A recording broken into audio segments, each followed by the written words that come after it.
If you look at the other states that have passed it, we need to have that in Illinois. Now, my bill has been killed in subcommittee every year. And it's not because of lack of trying, it's because the Chicago Democrats that control the legislature won't let us have a vote on it. I'd love to have a vote in the state Senate on it. Again, I'm a big believer in the 10th Amendment. We ought to give the states the rights to do that, but clearly you should have an ID to vote, and I will continue to advocate for that, whether I stay in the state Senate or I go to the federal level. Where do you stand on immigration reform? What would you do with the millions of undocumented aliens currently in the U.S.? So I'm in a unique situation. As a former federal prosecutor in the U.S. Attorney's Office, I've actually been in court and prosecuted illegal immigrants, where I've prosecuted the laws that are on the books and sent people back to their country of origin. Let me just start off. We have to follow the law. That's first and foremost. Laws are in place for a reason. If you don't like them, try to get rid of them, but they're in place for a reason. Second thing is we need to secure the border. The southern border and all of our borders. That's secondly. We need to put the resources forth to do that. And I guess thirdly, I would just tell you, in the state Senate, I've had 2 votes on illegal immigration. One was giving driver's license to illegal immigrants. I voted against that. I stood on the Senate floor and I worked against that bill, because I don't believe that's constitutional, or we should be rewarding people for illegal behavior.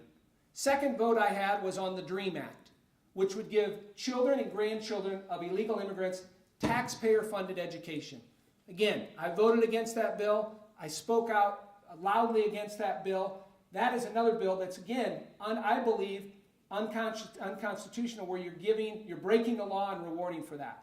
If I was fortunate enough to get elected, I would not support amnesty, and I've also participated in the naturalization ceremonies in federal court. When you see people that did it the legal way, played by the rules, waited in line, did their 5 years of what they were supposed to do, and they became legal citizens, I recommend anybody to go to that. It's patriotic. You see the smiles on their face. They did what we asked them to do. We want to change the legal system and look at how we're doing it, allowing more people to come in. Great.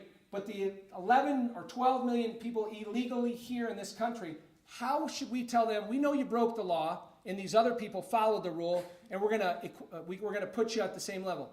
That's fundamentally unfair in this country and undemocratic. So I do not support that. I think you got to put them at the end of the line and make them go through the same legal process that everybody else in this country has to go through. Would you vote to repeal the Affordable Care Act? Explain why or why not. Answer is absolutely yes. As I mentioned before, I've had a number of opportunities in the state Senate where they wanted to implement Obamacare on the state level. I voted against that, spoke against that. Taking 1/6 of the private sector economy and turning it over to the federal government is not good public policy.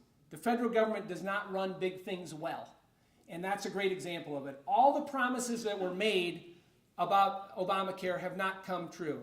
You know, that prices were going to go down, the doctor-patient relationship was going to be better, you know, you're going to be able to keep your doctor. None of those things have come to fruition.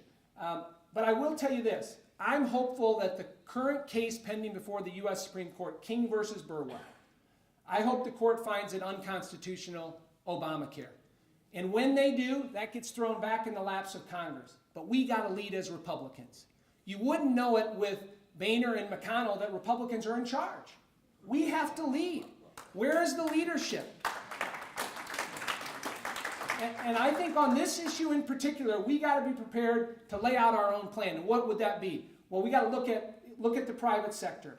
Look at what the market-driven solution to this. Looking at the doctor-patient relationship and building on that. Looking at what has worked in other states around the country. Making sure that you can go across state lines for different insurance programs. There's many things that have been proposed.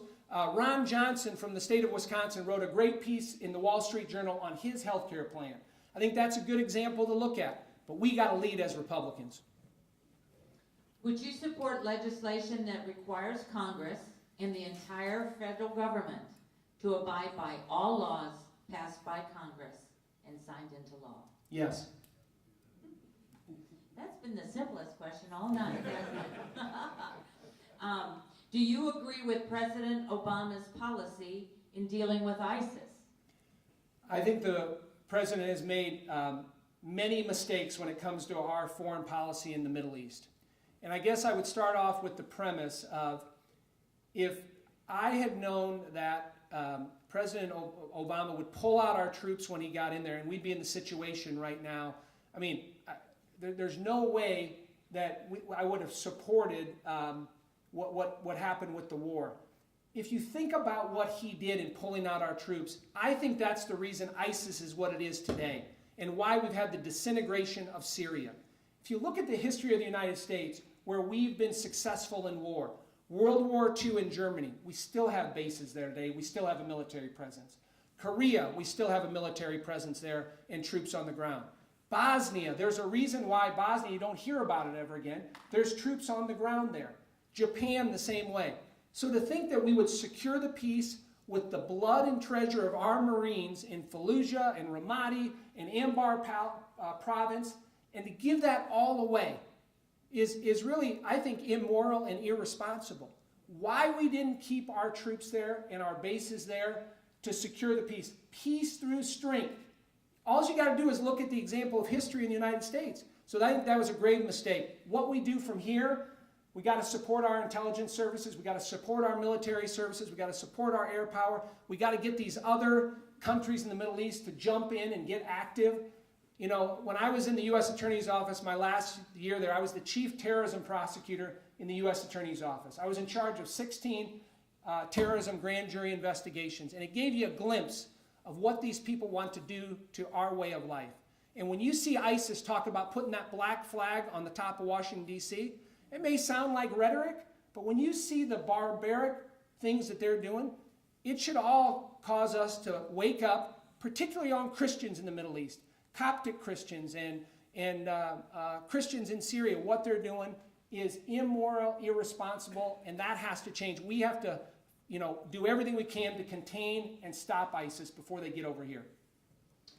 Will you support increasing the debt ceiling next time it comes for a vote? I think that is a last resort with anything in terms of doing that. We need to do everything we can to get the deficit under control. That's a last resort. However, if that needs to be done to send a message on if it's going to cause our $18 trillion debt to come up, then that's something that we need to do and should be considered. And again, that gets back to leadership. Who's going to lead our party? We don't have enough leaders in our Republican Party that have laid out a clear vision of our conservative principles, how we're going to move forward. What does that mean to be a Republican? What does freedom and market-based ideas mean? If you look at the last election, Obama versus Romney, if you simplify it, it was really about free things versus freedom. We have to talk about freedom better. When you talk about free things, people gravitate towards that. We as Republicans got to talk about freedom. What does freedom mean to that single mom? Or what does freedom mean to somebody in poverty? What does freedom mean to the middle class? And explain that better and do a better job to grow our economy. That's what we need in Washington, leaders like that. Is it more important to bring home the bacon or to secure liberty for our district, state, and country? Well, I'm glad that they got rid of earmarks in the appropriation process. I know that was done some time ago, but I think that was good. Listen, if you look at the abuse of bringing home the bacon, as you described it, and earmarks, that was money, our taxpayer money, that was not spent wisely. It was spent by people like Robert Byrd in West Virginia that had his little pet project, or this member of Congress had this pet project. That's the kind of stuff we got to get away from. When you look at the federal government, you got to look at how are we going to make it more effective, efficient, and accountable to taxpayers and constituents. That's the prism we ought to look through on everything we spend in the federal government. And again, the more we can get to more transparency and more efficient government, the better. So I'm not supportive of bringing home the bacon, but we also have to have a policy in place that makes sure everybody is affected equally and money isn't being spent on some of these boondoggle projects around the country. Would you support and vote for a conservative House member running against John Boehner for Speaker of the House? The answer is yes, and I will tell you this. In the state Senate for the last 4.5 years, I've had the opportunity. My leader in the state Senate is Christine Radogno. She's from Lamont. And so I've had 2 opportunities to vote for her in a leadership race. She's more of a moderate Republican, nice lady, does a good job.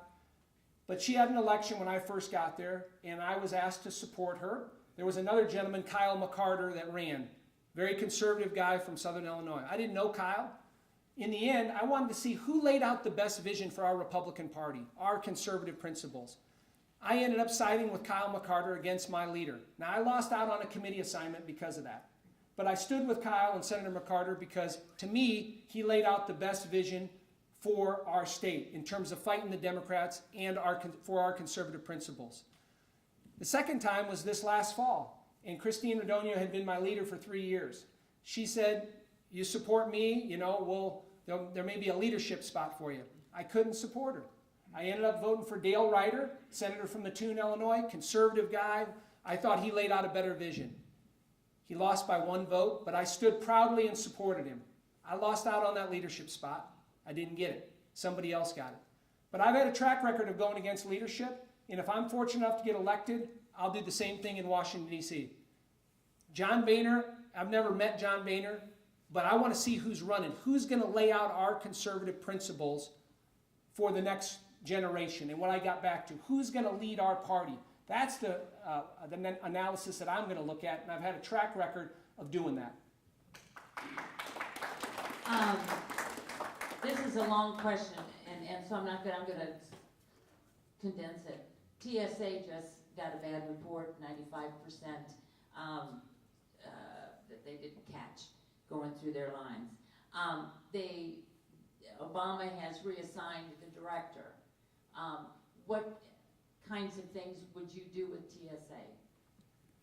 Well, I guess I would initially say, if anybody saw that undercover investigation, 90% of the guns got through. I mean, that should worry us all. Again, when I go back to what I said earlier, the federal government doesn't do big things very well. I think it's a good example of it. You know, the fact that we got to take off our belts and our shoes and do all this stuff, and then 90% of the guns get through.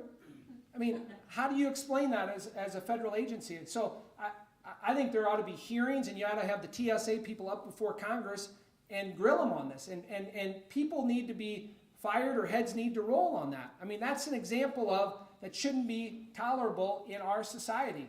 Again, I go back and look at the Veterans Agency. A year ago, we had the scandal with the Veterans Department. 1 year later, 1 person's been fired. I mean, that's ridiculous in our society. And we're the taxpayers paying for this. We're paying for the Veterans Department and the TSA. You know, I wish Congress and the Republicans would be a little stronger on this in terms of having hearings, holding people accountable. Because the only way you're going to deter that kind of behavior or to change the policy is people got to get fired. There has to be consequences. You have 2 minutes to close. That was quick. Let me just say, again, I appreciate the opportunity to share with you how I feel on some of these important issues. And in this race for Congress, I'm very, very proud to have the endorsement from people that know me the best. The only candidate in this race that's been endorsed by the NRA and the State Rifle Association is me, because of my record on the Second Amendment. The only candidate that's been endorsed by the National Right to Life is me in this race. The only candidate that's been endorsed by Term Limits USA, because of my work on term limits in the state Senate, is me. I'm also proud of my local support.